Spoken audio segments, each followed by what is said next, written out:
Maayong adlaw. Pinatay na. Una, gusto na akong pasalamatan sa aking labaw ang kakahon ng Diyos. Tungod sa oportunidad na alina kay karon sa inyong katubangan. Dagan salamat usab sa atong mga bisita. Congressman Honorable Jeriboy G. Espina Jr., Governor Honorable Rogelio G. Espina, Vice Governor Honorable Roslyn G. Espina Paras, atong Mayor sa Naval Honorable Richie Stephanie E. Espina, o sa atong school Division Superintendent Dr. Roberto E. Pangaliman, CISO 6. Daghang salamat usab sa atong mga ALS implementers, mga ALS teachers, mga opisyal sa eskwelahan, mga bisita, mga ginikanan, ug labi na sa atong mga graduates karong adlaw. Ako si Rami Garino Arcido. Kung kako kayo magkabitanan alang na nako kamahimong Vice Speaker ninyo karon. Di ako sa inyong katubangan, isip usang ordinaryong tao na maghatag ng inspirasyon, kaya ako nakaagi usap o kagang kalisdanan. Sayop ng mga desisyon, kapakyasan o mga pagsulay sa kinabuhi. Apan pinaagi sa paglaong pagpaningkamot o labi na sa tabang sa ALS, nabago ang direksyon sa akong kinabuhi. Gusto na kami share ang akong kaagi hangtod sa akong naging successful. Kaya ino, adunay usa kaninyo nga pareho sa akong giagian. Nakahuman ko sa Bunga Elementary School ni atong 2005. Human ko sa elementary na misulod ko sa high school o nakahabog hangtod si Kandera. Apan wala ko makapadayon sa akong pag-eskwela. Dili lang tungod sa kalisod sa among kahita, apan usab tungod kay nadala ko sa impluwensya sa barkada. Sa akong kapatakunan, wala pa ko makasabog unsa ka importante ang edukasyon. Mas gipili nako ang pagsabay sa barkada kaysa paghatag ang importansya sa akong pagtuon. Hangtod nakahunahuna ko nga sayong di ay ang akong mga desisyon. Sangka ng isususab ang among pamilya na gusto sa pagpanarbaho aron makatabang sa akong ginikanan. Ang akong papa para mangisda o mananangkot lang. Ang akong mama sa una manikurista. Ako ang panganay sa upat na mag-igsuon. Bisag bata ko, nasabtan ako, nga kinahanglan sa ko matabang aron na dunay makaon ang among pamilya. 13 anyos pa lang ko sa jihad ng sugod ko o trabaho, nakaranas ko trabaho na umumulan ng isda. Maglibor, alsa sa mga bulan. Gamay na tayo ang sweldo, mga 100 hangtod 150 kada adlaw sa uga pero libre na siya. Apan ako nakayo kada alang sa akong pamilya niadtong panahon. Pagkahuman, miadto ko sa kalmayong sama. Diin ang trabaho ko isip mangingisda. Gitawag ang birabira o bulunta. Sulod sa usap ko din. Naranasan ako na malulod mi sa tumatunga sa lubod. Kaingon ako dito na lang kutob akong kinabuhi. Pagkahuman niya itong ikuling mo sa mua, nag-standby ko tungod kay napagyan ko sa pagkitabi. Di yun kaligyan na makapamutan ako sa akong kaugalingon. Mauna lang bagyod ni ang akong kinabuhi. Mauna lang bagyod ni ang akong kaumaon. Dito na ko usaptan na ang kwarta dali ra mahurot. Apan ang edukasyon, mao ang usa ka butang na walay makakuha kanimo. Usa ka adlaw nadungog nako ang alternative learning system o ALS. Pinaagi ni mga obreros Isuyo di Pasana. Siya ang unang nag-encourage kanako ug nag-auhaw ng usulay ko sa ALS. Sa sinugdanan, wala gyud ko salig sa akong kaugalingon. Pero isuway gihapon ko, kaya lang wala na kapasara. Nakahuna-una na po ko magtrabaho. Mao yung ko sa among siligan, padung sa pagkasinan. Nagtrabaho ko balik sa Disyembre na po, gira-gira. Duha ka tuwig. Di alam ko'y pagsunay akong naranasan. Kay ginagok ang among bangka, kay bawal ang isda. Ginagok mi sa akong mga kaubal. Ginalami sa ilang munisipyo. Maayo na lang kay gitubos mi sa Tagiya, mawala ng mga preso. Pagkahuman, may ato ko sa Manila sa akong mga iyan. Kung iyan ko encourage na mo eskwela o balik, kay siya talagang bahala ng eskwela sa kuha. Dito ko nakahuna-una ang balik diri sa akong probinsya. Kung ipadayon mo na ko ang pag-eskwela, may balik ko eskwela second-year high school sa Sinsa.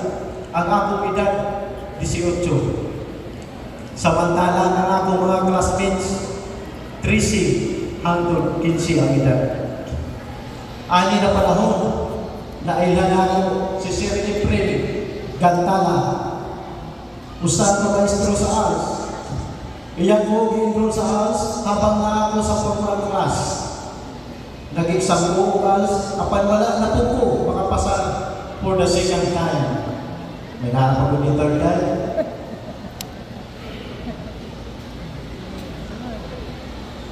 Mauni ang ko third year high school. Habang nag-eskwela ko third year high school, nag-enroll na po ko. Gi-enroll na po ko balik ni Sir Efren sa ALS. Hindi ko diyaan Sir Efren na rin. Pag-abot sa resort na, wala na akong makita ang pangalan ng Raming Jean Arsenal. Mao wala ko makapasok sa graduation sa ALS. Nagpadayon ko enroll 4th year. After 2 weeks, ipagkita na po ko ni Sir Efren. Pagdoon ako, iyan na po ko i-enroll. Kaluwi sa Diyos, iyan po bigla na pasensya na kayo lang. Katong Raming Galing Arsen, imotong certificate. Dako kayo kalipay. Pagkaugma, ako na ikuha ang certificate kung akong gidala-dala ang certificate sa ALS.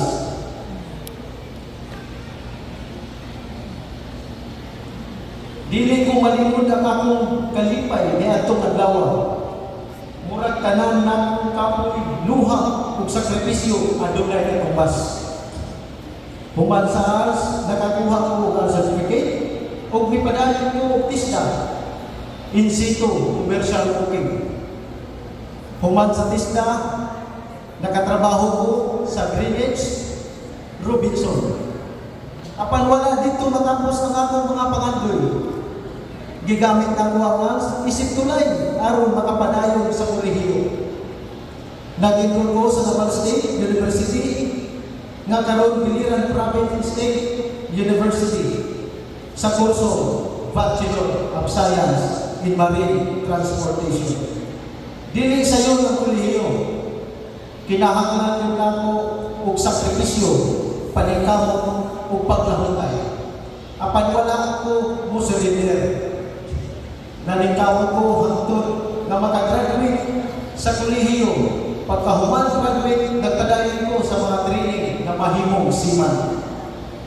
Di atong 2019, nakapot na ko ang usa na akong pinakadakong pangandoy. Ang makasakay sa akong unang international vessel sa Elwin Crew Management. Diligid sa yun ang akong nagian aron maabot ka na. Daghang kong sakripisyo, kapakyasan o mga pagsulay na akong kanubang. Apan ang tanan na akong paningkamot nabayran sa higayon nga natuman ang akong mga pangandoy. Mga graduates, kung adunay usa ka leksyon nga akong gustong ipaambit kaninyo karon adlaw mao kini. Ayaw kahadlok sa kapakyasan. Usahay ang atong kaumahon dili madaog tungod sa kalisod lamang. Usahay madaog usab kini tungod sa atong mga sayop mga desisyon. Ako mismo nakaagi anak, nadala ko sa mga barkada, nahulong ko sa pag-eskwela, nasayop ko. Apan gusto na akong masayran ninyo nga ang sayop dili makuha katapusan sa inyong istorya. Kung adunay paghinulsod, paningkamot o determinasyon nga mausab ang inyong kinabuhi, adunay paglaom. Ayaw ninyong tuguti nga ang inyong kagahapon mao'y nagsulak sa inyong kaumahon. Dili babag ang edad, dili babag ang kapobre, dili babag ang ano, nadugay nga pagtungdan sa pag-eskwela, dili babag ang kapakyasan, ang tinuod na babag mao ang pag-surrender. Alang kanako ang alas dili lang usa ka programa. Kini ang tulay nga nagdala kanako balik sa paglaom sa atong kaugmaon. Kung wala ang alas, dili ko makatidlog karon sa inyong matubangan bisig usa ka business speaker.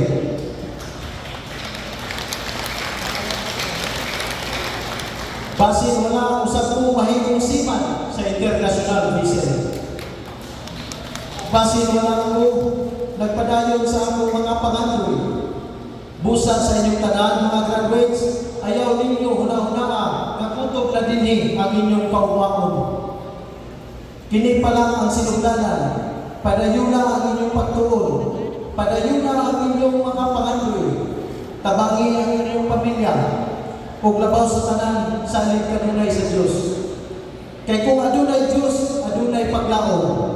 Ug kung adunay paglaom, adunay kaumahon. Mao kini ang tulo ka butang nga akong pinadadala bisan asa kining tulo ka litra sa ALS. Attitude, learn, and success. Ug karon gusto na kong biyaan kaninyo ang usa ka mensahe nga atong hituuhan hangtod karon. Dili importante kung unsa ka hinay ang imong paglakaw. Ang importante wala ka mahunong. Sa tanan mga graduates, congratulations. Ipagmalaki ninyo ang inyong diploma tungod kay bunga kini sa inyong pagtugi, paglahukay o pagtuo sa inyong kaugalingon. Daghang salamat ug mabuhay ang ALS, mabuhay ang tanan graduates.